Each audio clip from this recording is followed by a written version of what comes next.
Hi friends, എല്ലാവർക്കും എൽസ്കോർ അക്കാദമിയിലേക്ക് സ്വാഗതം. ഇന്ന് നമ്മൾ സംവേദനങ്ങൾക്ക് പിന്നിലെന്ന ക്ലാസ് 10th ബയോളജിയിലെ 3rd ചാപ്റ്ററിൻ്റെ 3ാമത്തെ പാർട്ടിലേക്കാണ് കിടക്കുന്നത്. നമ്മൾ കഴിഞ്ഞ പാർട്ടിൽ കണ്ണിൻ്റെ പാളികളും അറകളും റോഡ് കോശങ്ങളും റെറ്റിനും ഒക്കെ ഡിസ്കസ് ചെയ്തു. അതിൽ നമ്മൾ കണ്ണിൻ്റെ ബാക്കി കാര്യങ്ങളാണ് ഡിസ്കസ് ചെയ്യാൻ വേണ്ടിയിട്ട് പോകുന്നത്. അപ്പോൾ നമുക്ക് നോക്കാം. ഓരോ കണ്ണും വ്യത്യസ്ത കോണുകളിൽ നിന്ന് പ്രകാശത്തെ സ്വീകരിക്കുന്നതിനാൽ റെറ്റിനയിൽ അല്പം വ്യത്യസ്തമായ 2 പ്രതിബിംബങ്ങൾ ഉണ്ടാകും. അതായത് നമുക്ക് 2 കണ്ണുകളാണല്ലോ എല്ലാവർക്കും ഉള്ളത്. അപ്പോൾ നമ്മുടെ ഓരോ കണ്ണും വ്യത്യസ്ത കോണുകളിൽ നിന്നാണ് പ്രകാശത്തെ സ്വീകരിക്കുന്നത്. അതുകൊണ്ട് തന്നെ നമ്മുടെ റെറ്റിനയിൽ കുറച്ച് വ്യത്യസ്തമായിട്ടുള്ള 2 പ്രതിബിംബങ്ങൾ ഉണ്ടാകും. ഈ 2 ചിത്രങ്ങൾ മസ്തിഷ്കത്തിലെ കാഴ്ചയുടെ കേന്ദ്രമായ വിഷ്വൽ കോർട്ടെക്സിലേക്ക് എത്തും. ഈ 2 ചിത്രങ്ങൾ എവിടെ എത്തും? നമ്മുടെ മസ്തിഷ്കത്തിൽ, നമ്മുടെ ബ്രെയിനിൽ, നമ്മുടെ തലച്ചോറിൽ നമ്മുടെ മസ്തിഷ്കത്തിലെ കാഴ്ചയുടെ കേന്ദ്രമാണ് വിഷ്വൽ കോർട്ടെക്സ് എന്ന് പറയുന്നത്. ആ ഒരു വിഷ്വൽ കോർട്ടെക്സിലേക്ക് ഈ വ്യത്യസ്തമായിട്ടുള്ള 2 പ്രതിബിംബങ്ങൾ എത്തും. മസ്തിഷ്കത്തിൽ എത്തിച്ചേരുന്ന ഈ ചിത്രങ്ങളെ താരതമ്യം ചെയ്യും. മസ്തിഷ്കത്തിലെത്തുന്ന ഈ 2 ചിത്രങ്ങളെയും താരതമ്യം ചെയ്യുകയും ഒന്നിനോടൊന്ന് ലയിപ്പിക്കുകയും ചെയ്യും. ഒന്നിനോടൊന്ന് ലയിപ്പിച്ച് നോക്കും. ആ ഒരു ഫ്യൂഷൻ, അതിനാണ് ഫ്യൂഷൻ എന്ന് പറയുക. ഒന്നിനോടൊന്ന് ലയിപ്പിക്കുകയും ചെയ്യുന്നു. ഈ പ്രക്രിയയാണ് ബൈനോക്കുലർ ഫ്യൂഷൻ. നമ്മുടെ ഓരോ കണ്ണും 2 വ്യത്യസ്ത കോണുകളിൽ നിന്ന് പ്രകാശത്തെ സ്വീകരിക്കുന്നതിനാൽ നമ്മുടെ റെറ്റിനയിൽ രൂപപ്പെടുക? വ്യത്യസ്തമായിട്ടുള്ള 2 പ്രതിബിംബങ്ങളാണ്. ഈ 2 ചിത്രങ്ങളും മസ്തിഷ്കത്തിലെ കാഴ്ചയുടെ കേന്ദ്രമായിട്ടുള്ള വിഷ്വൽ കോർട്ടെക്സിലേക്ക് എത്തും. മസ്തിഷ്കത്തിൽ എത്തിച്ചേർന്ന ഈ ഒരു ചിത്രമില്ലേ, കുറച്ച് അല്പം വ്യത്യാസമുള്ള ഈ 2 ചിത്രങ്ങൾ, ആ 2 ചിത്രങ്ങളെ താരതമ്യം ചെയ്യുകയും ഒന്നിനോടൊന്ന് ലയിപ്പിക്കുകയും ചെയ്യും. ഈ പ്രക്രിയയാണ് ബൈനോക്കുലർ ഫ്യൂഷൻ. ബൈനോക്കുലർ ഫ്യൂഷൻ എന്ന് പറഞ്ഞാൽ നിങ്ങൾ ഇത് ഫുൾ ഇങ്ങനെ എഴുതി കൊടുക്കണം. നിങ്ങൾക്ക് മനസ്സിലായ കാര്യം എഴുതി കൊടുത്താൽ മതി. ഇതുപോലെ എഴുതണ്ട. മനസ്സിലാക്കി വെക്കുക. നമ്മുടെ 2 കണ്ണും വ്യത്യസ്ത കോണുകളിൽ നിന്ന് പ്രകാശം സ്വീകരിക്കുന്നതിനാൽ റെറ്റിനയിൽ രൂപപ്പെടുന്ന ആ ഒരു പ്രതിബിംബത്തിൽ 2 പ്രതിബിംബത്തിലും അല്പം ഒരു വ്യത്യസ്തം ഉണ്ടാവും. ഈ 2 ചിത്രം മസ്തിഷ്കത്തിലെ നമ്മുടെ കാഴ്ചയുടെ കേന്ദ്രമായിട്ടുള്ള വിഷ്വൽ കോർട്ടെക്സിലേക്ക് എത്തും. മസ്തിഷ്കത്തിൽ എത്തിച്ചേരുന്ന ഈ ഒരു ചിത്രത്തെ താരതമ്യം ചെയ്യും. 2 ചിത്രത്തെയും താരതമ്യം ചെയ്തിട്ട് ഒന്നിനോടൊന്ന് ലയിപ്പിക്കും. ഈ ഒരു പ്രക്രിയയാണ് ബൈനോക്കുലർ ഫ്യൂഷൻ എന്ന് വിളിക്കുന്നത്. 2 ചിത്രങ്ങൾ തമ്മിലുള്ള വ്യത്യാസങ്ങൾ നിർണ്ണയിക്കാൻ വേണ്ടിയിട്ട് ഇത് സഹായിക്കും. ഈ ബൈനോക്കുലർ ഫ്യൂഷന് 2 ചിത്രങ്ങൾ തമ്മിലുള്ള വ്യത്യാസങ്ങൾ നിർണ്ണയിക്കാൻ സഹായിക്കും. അതുവഴി നമുക്ക് 3D കാഴ്ച ലഭിക്കും.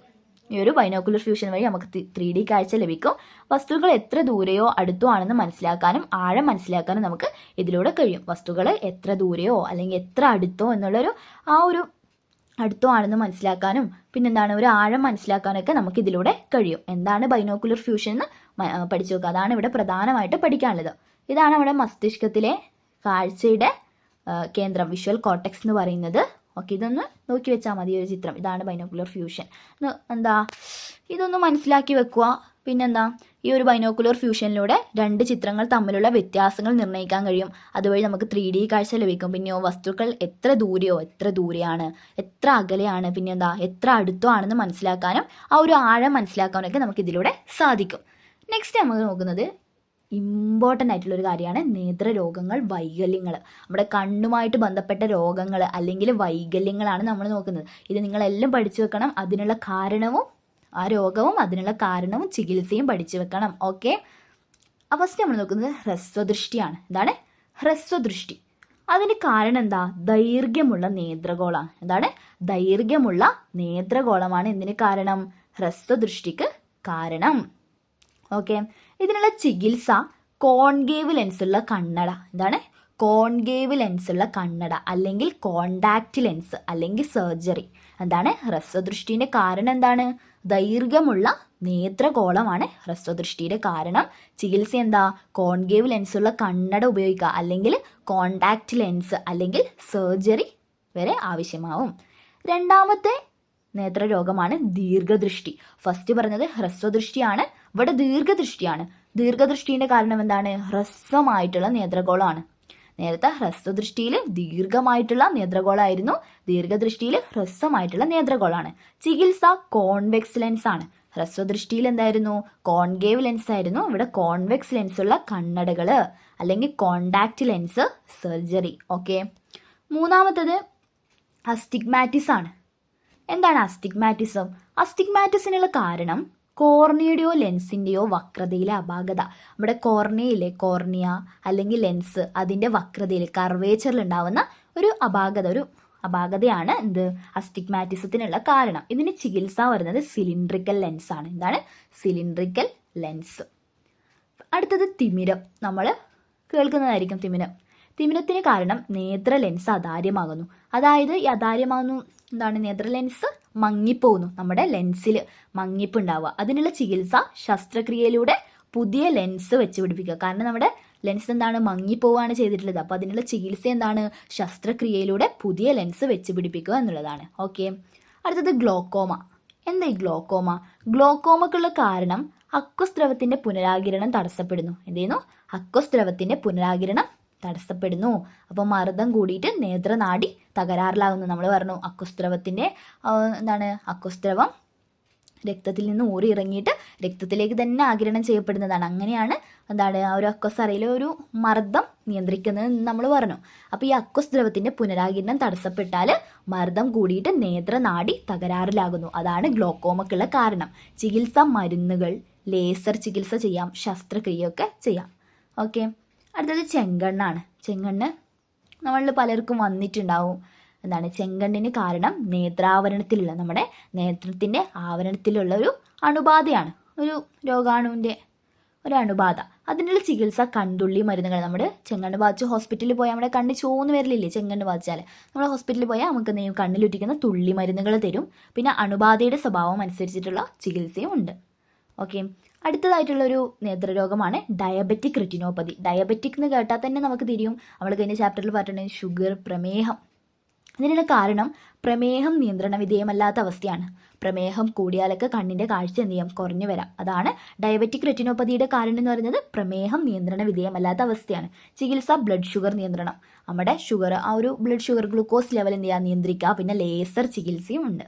ഓക്കെ. അടുത്ത നേത്രരോഗമാണ് നിശാന്തത. അതിനുള്ള കാരണം വിറ്റാമിൻ എയുടെ അഭാവമാണ്. നമ്മളിൽ വിറ്റാമിൻ എയുടെ കുറവ്. ചികിത്സ വിറ്റാമിൻ എ സപ്ലിമെൻറ്റുകൾ കഴിക്കുക. പിന്നെന്താണ്? വിറ്റാമിൻ എ അടങ്ങിയിട്ടുള്ള ഫുഡ്, ഭക്ഷണങ്ങൾ. നമ്മുടെ ഈ ഇലകളില്ലേ, ലീഫി, അതായത് നമ്മുടെ ചീരയില, മുരിങ്ങയില, അങ്ങനത്തത് കഴിക്കുക, വിറ്റാമിൻ എ അടങ്ങിയിട്ടുള്ള. അടുത്തത് സീറോഫ്താൽമിയാണ്. സീറോഫ്താൽമിയുടെ കാരണവും വിറ്റാമിൻ എയുടെ ദീർഘകാലത്തെ അഭാവം. അതായത് വിറ്റാമിൻ എയുടെ അഭാവമാണ് നിശാന്തത. സീറോഫ്താൽമിയ വിറ്റാമിൻ എയുടെ ദീർഘകാലത്തെ അഭാവം മൂലം കോർണിയ അതാര്യമാവും. നമ്മുടെ കോർണിയ മങ്ങിപ്പോവും. സീറോഫ്താൽമിയിൽ വിറ്റാമിൻ എയുടെ ദീർഘകാലത്തെ അഭാവം മൂലം, കുറവ് മൂലം കോർണിയ അതാര്യമാകും എന്ന് പറഞ്ഞാൽ കോർണിയ മങ്ങിപ്പോവും. അതാണ് സീറോഫ്താൽമിയ. അതിനുള്ള ചികിത്സയും വിറ്റാമിൻ എ സപ്ലിമെൻറ്റുകൾ, പിന്നെ നിശാന്തതൊക്കെ നമ്മൾ പറഞ്ഞ പോലെ വിറ്റാമിൻ എ അടങ്ങിയിട്ടുള്ള ഇലകളൊക്കെ ഉണ്ട്, നമ്മുടെ ഇലക്കറികളൊക്കെ ഉപയോഗിക്കുക. ഓക്കെ. ഇതൊക്കെയാണ് നമ്മുടെ നേത്രരോഗങ്ങൾ. അതിൻ്റെ പേര് പഠിക്കണം, അതിൻ്റെ കാരണം പഠിക്കണം, ചികിത്സ പഠിച്ചു വെക്കണം. ഹ്രസ്വദൃഷ്ടി, ദീർഘദൃഷ്ടി, തിമിരം, നിശാന്തത, ഈ ഒരു 4ആണ് ഏറ്റവും ഇമ്പോർട്ടൻ്റ് ആയിട്ട് വരുന്നത്. നിങ്ങൾ ബാക്കിയെല്ലാം നോക്കി വെക്കണം. ഓക്കെ. അടുത്ത് നമ്മൾ നോക്കുന്നത് നേത്ര സംരക്ഷണമാണ്. നേത്ര സംരക്ഷണം? നമ്മുടെ കണ്ണിൻ്റെ സംരക്ഷണം. നമുക്ക് എങ്ങനെയൊക്കെ കണ്ണ് സംരക്ഷിക്കാം? കണ്ണുകൾ കൂടെ ശുദ്ധജലം ഉപയോഗിച്ച് കഴുകുക. നല്ല ശുദ്ധമായിട്ടുള്ള ജലം ഉപയോഗിച്ച് കണ്ണുകൾ കൂടെ കഴുകുക. വിറ്റാമിൻ എ സമ്പുഷ്ടമായിട്ടുള്ള ഭക്ഷണം കഴിക്കുക. വിറ്റാമിൻ എ സമ്പുഷ്ടമായിട്ടുള്ള നമ്മൾ ഫിഷിൻ്റെ ഓയിൽസിലൊക്കെ വിറ്റാമിൻ എ ഉണ്ട്. പിന്നെ ഞാൻ പറഞ്ഞു ലീഫി വെജിറ്റബിൾസിൽ അവിടെ മുരിങ്ങയില, അതൊക്കെ കഴിക്കുക. വിറ്റാമിൻ എ സമ്പുഷ്ടമായിട്ടുള്ള ഭക്ഷണം കഴിക്കുക. വായനക്കും എഴുത്തിനും ശരിയായ വെളിച്ചം. നമ്മളൊരു കുറഞ്ഞ വെളിച്ചത്തിൽ നിന്ന് വായിക്കുക എഴുതുകയും ചെയ്യാതെ നല്ലൊരു വെളിച്ചത്തിൽ, ശരിയായ വെളിച്ചത്തിൽ ഇരുന്നിട്ട് വായിക്കുക, എഴുതുക. ടി വി, കമ്പ്യൂട്ടർ മുതലായവ അധിക സമയം ഉപയോഗിക്കാതിരിക്കുക. ടി വി, കമ്പ്യൂട്ടറൊക്കെ, നമ്മുടെ മൊബൈൽ ഫോണൊക്കെ അധിക സമയം ഉപയോഗിക്കാതിരിക്കുക. പിന്നെ നമുക്ക് നമ്മുടെ പൊടിപടലങ്ങളിൽ നിന്നും രോഗാണുക്കളിൽ നിന്നൊക്കെ നമ്മുടെ കണ്ണിനെ സംരക്ഷിക്കുക.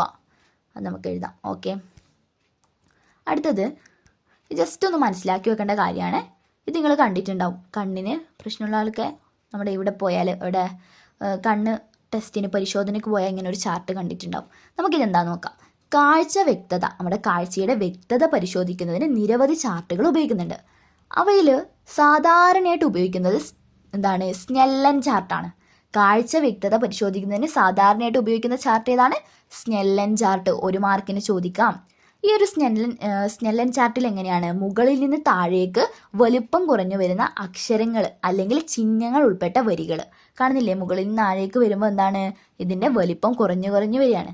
അപ്പോൾ ഈ പരിശോധനയിൽ വ്യക്തി എന്ത് ചെയ്യും? 20 അടി അകലെ നിൽക്കുക. ഈ ഒരു പരിശോധനയിൽ വ്യക്തി ഈ ചാർട്ടിന് 20 അടി അകലെ നിൽക്കുകയും എന്നിട്ട് അവർക്ക് വ്യക്തമായി കാണാൻ കഴിയുന്ന ഏറ്റവും ചെറിയ ഒരു വരി, ഈ ഒരു ചെറിയ വരിയിൽ അവർക്ക് വ്യക്തമായിട്ട് കാണാൻ കഴിയുന്ന ഏറ്റവും ഒരു ചെറിയ വരി ഒരു കണ്ണുകൊണ്ട് വായിക്കുകയും ചെയ്യുന്നു. ഒരു കണ്ണുകൊണ്ടാണ് വായിക്കുക. ഒരു കണ്ണ് നമ്മളിങ്ങനെ പൊത്തിപ്പിടിച്ചിട്ട് ഒരു കണ്ണുകൊണ്ട് വായിക്കുകയും ചെയ്യുന്നു. ഈ ഒരു ഫലങ്ങളെ, ഇതിൽ നിന്ന് കിട്ടുന്ന ഒരു ഫലമില്ലേ, അതിനെ ഒരു ഭിന്നസംഖ്യയായിട്ട് രൂപപ്പെടുത്തുന്നു. ലളിതവും ഫലപ്രദവുമായ ഈ പരിശോധന സാധാരണ നേത്ര പരിശോധനയുടെ ഭാഗമാണ്. ഇത് വളരെ സിമ്പിളാണ്, എന്നാൽ ഭയങ്കര ഫലപ്രദവുമായിട്ടുള്ള ഒരു പരിശോധനയാണ്. അപ്പോൾ എന്താണ്, കാഴ്ച വ്യക്തത പരിശോധിക്കുന്നതിന് സാധാരണയായിട്ട് ഉപയോഗിക്കുന്ന ചാർട്ടാണ് സ്നെല്ലൻ ചാർട്ട്. സ്നെല്ലൻ ചാർട്ടിൽ എന്താണ്, മുകളിൽ നിന്ന് താഴേക്ക് വലിപ്പം കുറഞ്ഞു വരുന്ന അക്ഷരങ്ങൾ അല്ലെങ്കിൽ ചിഹ്നങ്ങൾ ഉൾപ്പെട്ട വരികളാണ് ഇതിലുണ്ടാവുക. അപ്പോൾ വ്യക്തി 20 അടി അകലെ നിന്നിട്ട് അവർക്ക് വ്യക്തമായി കാണാൻ കഴിയുന്ന ഏറ്റവും ചെറിയ വരി ഒരു കണ്ണുകൊണ്ട് വായിക്കുന്നു. ഓക്കെ, ഇതൊന്ന് മനസ്സിലാക്കി വെക്കുക. സ്നെല്ലൻ ചാർട്ട് എന്തായാലും ഇതിൽ ഓർത്ത് വെച്ചാൽ മതി. ഓക്കെ, അടുത്തത് നമ്മൾ ഇത്രയും സമയം പറഞ്ഞത് കാഴ്ചയാണ്. ഇനി നമുക്ക് കേൾവി പറയാം. ഇത്രയും സമയം കാഴ്ചയെക്കുറിച്ചാണ് ഡിസ്കസ് ചെയ്തത്. ഇനി കേൾവിയാണ്. ചെവിയും മസ്തിഷ്കവും ചേർന്ന് തരുന്ന അനുഭവമാണ് കേൾവി. നമ്മുടെ ചെവിയും മസ്തിഷ്കവും ചേർന്ന് തരുന്ന ഒരു അനുഭവമാണ് കേൾവി. ഈ നമ്മുടെ ചെവി കേൾവിയിൽ മാത്രമല്ല, നമ്മുടെ ചെവി കേൾവി മാത്രമല്ല തരുന്നത്, പിന്നെയോ ശരീര തുലനാവസ്ഥ പാലിക്കുന്നതിലും ചെവി പ്രധാന പങ്ക് വഹിക്കുന്നുണ്ട്. നമ്മുടെ ബാലൻസിങ്, നമ്മുടെ ബോഡി ബാലൻസിങ്ങിലും ആര് പ്രധാന പങ്ക് വഹിക്കുന്നുണ്ട്? ചെവി പ്രധാന പങ്ക് വഹിക്കുന്നുണ്ട്. ചെവിയും മസ്തിഷ്കവും ചേർന്ന് തരുന്ന ഒരു അനുഭവമാണ് കേൾവി. ശരീര തുലനാവസ്ഥ പാലിക്കുന്നതിലും ചെവി എന്ത് ചെയ്യുന്നുണ്ട്? പ്രധാന പങ്ക് വഹിക്കുന്നുണ്ട്. അപ്പം ഇവിടെ ചെവിയുടെ ഭാഗങ്ങളാണ് കൊടുത്തിട്ടുള്ളത്. കണ്ടോ, ചെവിയിലെ ഓരോ പാർട്ടും, ബാഹ്യകർണം, മധ്യകർണം, ആന്തരകർണം, കണ്ടില്ലേ? അപ്പോൾ ഇവിടെ ഒരു ഇത് കൊടുത്തിട്ടുണ്ട്. ഇതിൽ ബാഹ്യകർണത്തിൻ്റെ ഭാഗങ്ങൾ എഴുതുക, മധ്യകർണത്തിൻ്റെ ഭാഗങ്ങൾ എഴുതുക, ആന്തരകർണത്തിൻ്റെ ഭാഗങ്ങൾ എഴുതാൻ പറഞ്ഞിട്ടുണ്ട്. നമുക്ക് ആദ്യം ബാഹ്യകർണത്തിൻ്റെ ഭാഗങ്ങൾ നോക്കാം. ബാഹ്യകർണത്തിൽ അടങ്ങിയിട്ടുള്ളത് ചെവിക്കുട. ബാഹ്യകർണത്തിലാണ്, ഇതാണ് ബാഹ്യകർണം. ഓക്കെ, ബാഹ്യകർണത്തിൽ ചെവിക്കുട, കർണനാളം, ഈ 2 പാർട്ടാണുള്ളത്. ഇനി മധ്യകർണത്തിൽ ഇതാണ് മധ്യകർണം. മധ്യകർണത്തിൽ അസ്ഥിശൃംഖലയും കർണപടവുമാണ് വരുന്നത്. ഓക്കെ, അടുത്തത് ആന്തരകർണമാണ്. ആന്തരകർണത്തിൽ വെസ്റ്റിബ്യൂൾ ഉണ്ട്, സെമി സർക്കുലാർ കനാൽ ഉണ്ട്, ശ്രവണനാഡി ഉണ്ട്, വെസ്റ്റിബുലാർ നാഡി ഉണ്ട്, കോക്ലിയ ഉണ്ട്. ഓക്കെ, ബാഹ്യകർണത്തിൽ ചെവിക്കുടയും കർണനാളവുമാണ്. മധ്യകർണത്തിൽ അസ്ഥിശൃംഖലയും കർണപടവുമാണ്.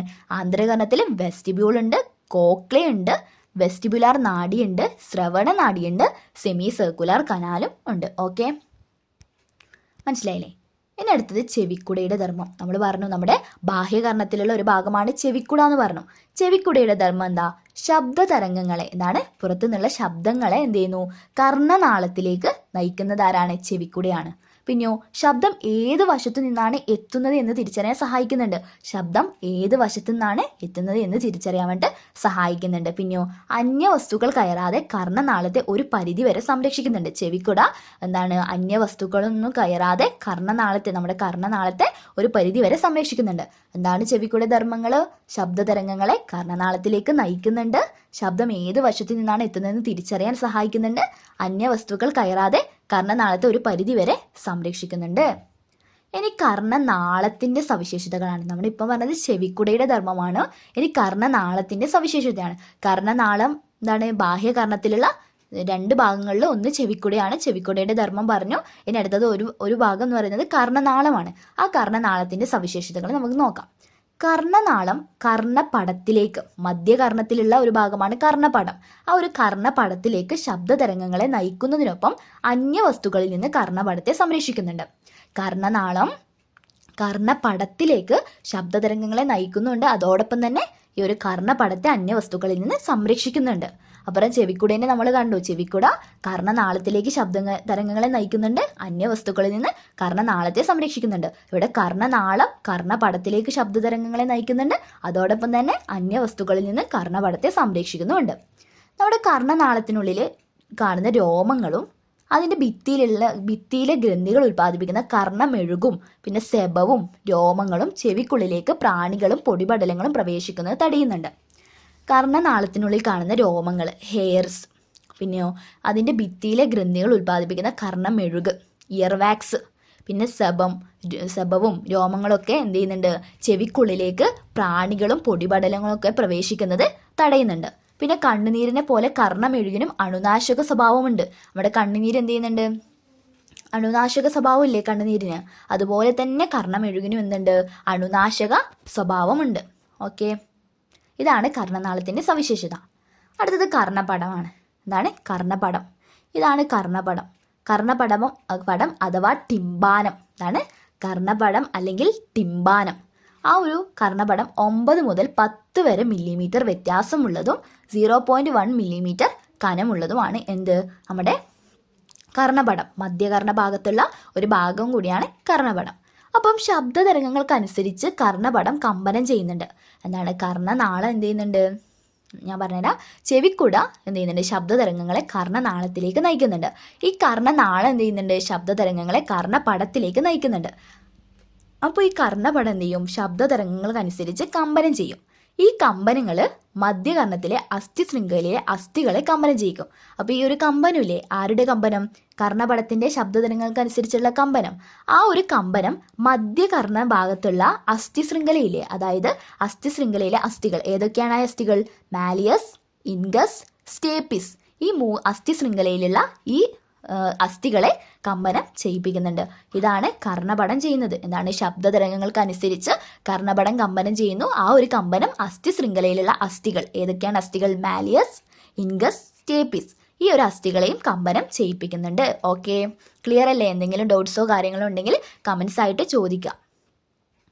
അടുത്തത് യൂസ്റ്റേഷ്യൻ കനാലാണ്. ഈ യൂസ്റ്റേഷ്യൻ കനാല് നമ്മുടെ നമ്മുടെ ചെവിയിലുള്ളൊരു ഭാഗമാണ്. നമുക്ക് എന്താ നോക്കാം.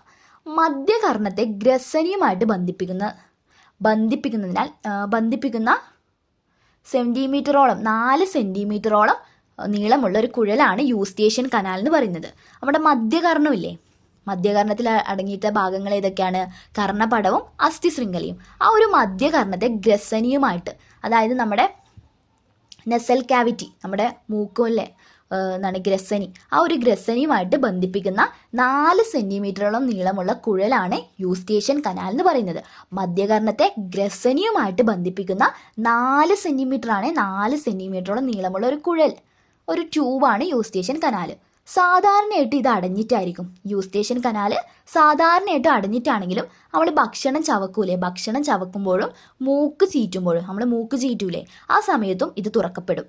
സാധാരണയായിട്ട് അടഞ്ഞിട്ടാണെങ്കിലും യൂസ്റ്റേഷ്യൻ കനാൽ എപ്പോഴാണ് തുറക്കപ്പെടുക? നമ്മൾ ചവക്കുമ്പോഴും മൂക്ക് ചീറ്റുമ്പോഴാണ് ഇത് തുറക്കപ്പെടുക.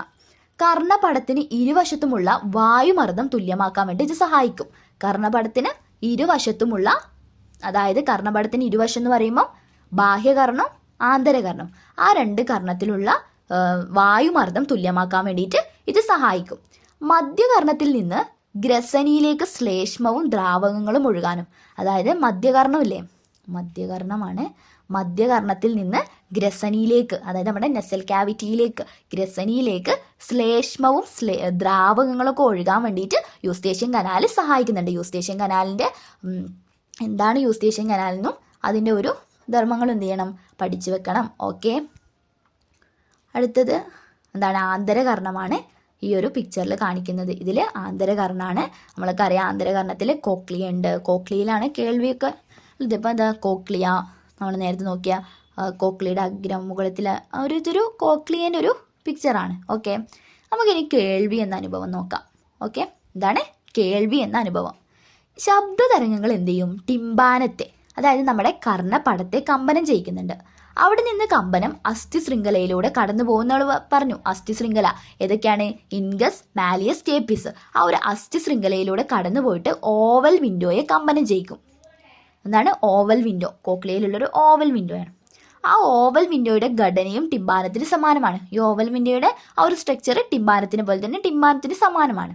അപ്പോൾ ശബ്ദതരംഗങ്ങൾ ടിമ്പാനത്തെ കമ്പനം ചെയ്യിക്കും.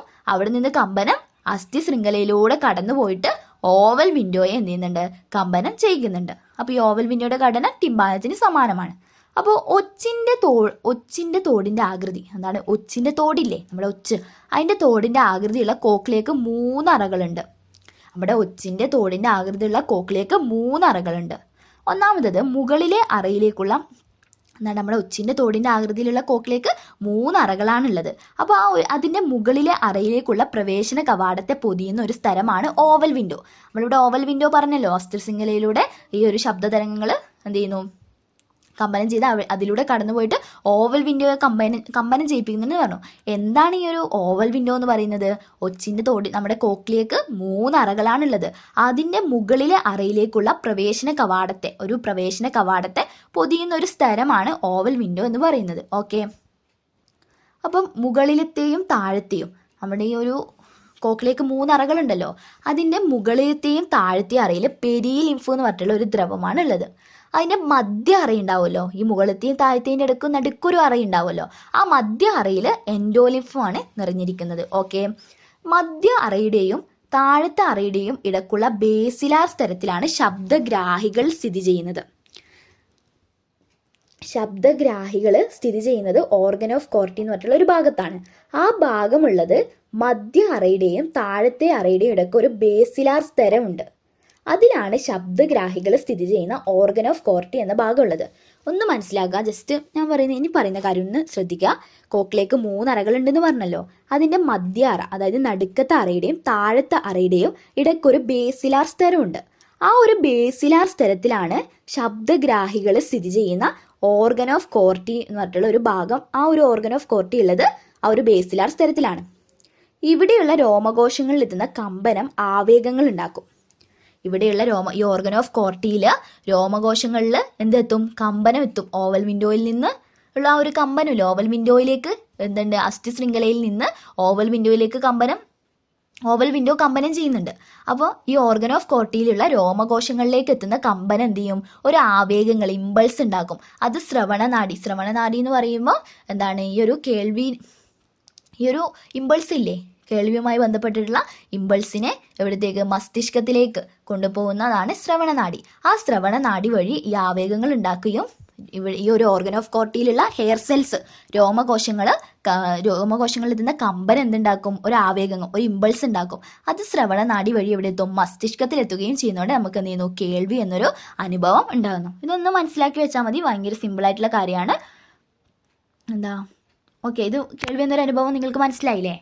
ഒന്നുകൂടി വേണമെങ്കിൽ ജസ്റ്റ് പറഞ്ഞുതരാം. ശബ്ദതരംഗങ്ങൾ എന്ത് ചെയ്യും? ടിമ്പാനത്തെ കമ്പനം ചെയ്യിക്കും. അവിടെ നിന്ന് കമ്പനം അസ്ഥി ശൃംഖല, അതായത് മാലിയസ്, ഇൻഗസ്, സ്റ്റേപ്പിസ്, ആ ഒരു അസ്ഥികളില്ലേ, ആ ഒരു അസ്ഥി ശൃംഖലയിലൂടെ കടന്നു പോയിട്ട് ഓവൽ വിൻഡോയെ കമ്പനം ചെയ്യിക്കും. ഓക്കെ, ഓവൽ വിൻഡോ എന്താണെന്ന് ഇവിടെ പറയുന്നുണ്ട്. ഓവൽ വിൻഡോയെ കമ്പനം ചെയ്യിക്കും. ഓക്കെ അല്ലേ? എന്നിട്ട് നമ്മൾ പറഞ്ഞു കോക്കിലേക്ക് 3 അറകളാണ് ഉള്ളത്. താഴത്തെ അറയിലും മുകളിലത്തെ അറയിലും പെരിലിംഫും മധ്യ അറയിൽ എൻഡോലിംഫും നിറഞ്ഞിരിക്കും എന്നൊക്കെ നമ്മൾ പറഞ്ഞു. മധ്യ അറയുടെയും താഴത്തെ അറയുടെയും ഇടയ്ക്കുള്ള ബേസിലാർ സ്തരത്തിൽ ശബ്ദഗ്രാഹികൾ സ്ഥിതി ചെയ്യുന്ന ഓർഗൻ ഓഫ് കോർട്ടി ഉണ്ട്.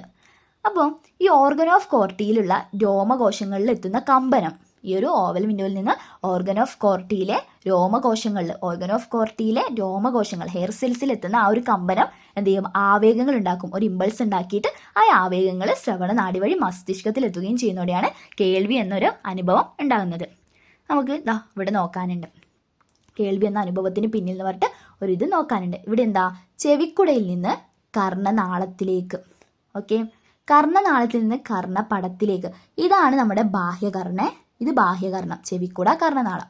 അപ്പോൾ ചെവിക്കുടയിൽ നിന്ന് കർണനാളത്തിലേക്ക്, കർണനാളത്തിൽ നിന്ന് കർണപടത്തിലേക്ക്, അവിടെ നിന്ന് അസ്ഥി ശൃംഖലയായിട്ടുള്ള മാലിയസ്, ഇൻഗസ്, സ്റ്റേപ്പിസ്. ഇതാണ് നമ്മുടെ മധ്യകർണം എന്ന് പറയുന്നത്. കർണനാളത്തിൽ നിന്ന് കർണപടത്തിലേക്കും, അവിടെ നിന്ന് മാലിയസിലേക്കും, അവിടെ നിന്ന് ഇൻഗസിലേക്കും, അവിടെ നിന്ന് സ്റ്റേപ്പിസിലേക്കും. പിന്നെ ഓവൽ വിൻഡോയിൽ നിന്ന് കോക്ലിയിലേക്ക്. കോക്ലിയുടെ എന്താണ്? മധ്യ അറയുടെയും താഴത്തെ അറയുടെയും ഇടയ്ക്കുള്ള സ്ഥിരമായിട്ടുള്ള ബേസിലാർ സ്ഥലത്തിലേക്ക്. അവിടെ നിന്ന് എന്താ? ഓർഗൻ ഓഫ് കോർട്ടിയിലേക്ക്. ഓർഗൻ ഓഫ് കോർട്ടി നിന്ന് ശ്രവണനാഡിയിലേക്ക് ആവേഗങ്ങളായിട്ട്, പിന്നെ അത് എന്ത് ചെയ്യുന്നു? മസ്തിഷ്കത്തിലെത്തിയിട്ടാണ് കേൾവി എന്നൊരു അനുഭവം ഉണ്ടാകുന്നത്. ഇത് വൃത്തിക്ക് പഠിക്കണം. ഇത് തന്നിട്ട് നിങ്ങളോട് ഫില്ല് ചെയ്യാൻ വേണ്ടിയിട്ട് ചോദിക്കും. ഓക്കെ, ഇത്രയാണ് നമ്മൾ ഈ പാർട്ടിൽ ഡിസ്കസ് ചെയ്യുന്നത്. ബാക്കി ഈ ചാപ്റ്ററിലെ ബാക്കി കാര്യങ്ങൾ അടുത്തൊരു പാർട്ടായിട്ട് അപ്ലോഡ് ചെയ്യുന്നതായിരിക്കും. അടുത്ത പാർട്ട് പെട്ടെന്ന് തന്നെ ലഭിക്കാൻ വേണ്ടിയിട്ട് നമ്മുടെ ചാനൽ സബ്സ്ക്രൈബ് ചെയ്യുക. ഓക്കെ, അടുത്ത ക്ലാസ്സിൽ വീണ്ടും കാണാം. Thank you.